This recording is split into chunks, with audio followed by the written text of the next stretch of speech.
So ladies and gentlemen, mambo vipi, mambo ni aje? Moja ya tukio ambalo linaendelea sasa hivi kupitia mitandao ya kijamii ni kuhusiana na msanii Ibra ambaye anadaiwa bilioni 1 ili kuweza kuondoka katika lebo ya Konde Gang. Hifikati amepost kupitia IG yake akisema kwamba anadaiwa zaidi ya bilioni 1 ili kuweza kulipa na kuweza kuondoka katika lebo hiyo ya Konde Gang. So amewaomba Watanzania kuweza kumchangia kiasi chochote ili kuweza kufikia bana 1B bana ili kuweza kuondoka katika lebo hiyo. So bana, kwa siku ya leo mtu mzima Konde Boy Harmonize TZ amepost kupitia Insta story yake. Yeye ameandika kwamba you have to pay it blow, also bana, akisema kwamba Ibra anatakiwa kuweza kulipa lebo bilioni 1 kama inavyotakiwa, kwa sababu ni mkataba ambao umeweza kuandika, umeweza kumtaka yeye kuweza kulipa hiyo B1, also bana. Lakini pia Konde Boy ameongezea kwa kusema kwamba ili jambo pia lishawahi kumkuta yeye miaka ya nyuma huko way back kinoma, na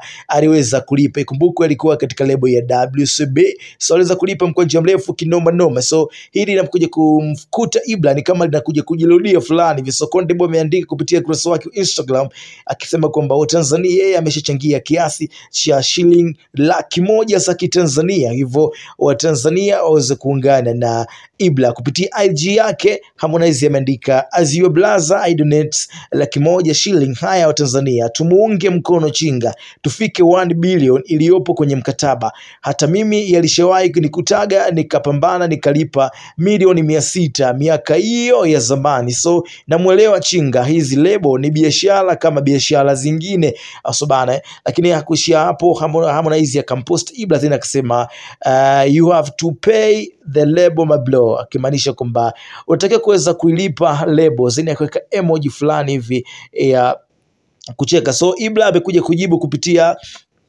ukurasa wake wa Instagram, then akaandika ujumbe ambao ulikuwa unasomeka hivi. Yeye akaandika asante boss Konde, nitajitahidi kwa uwezo wangu. Mungu na jitihada zangu nina imani zitafanikiwa, maana imani yangu sikudhariwa kushindwa. Then akambatanisha na emoji za kushukuru. So ni moja issue ambayo imezidi kuteka over kinoma kupitia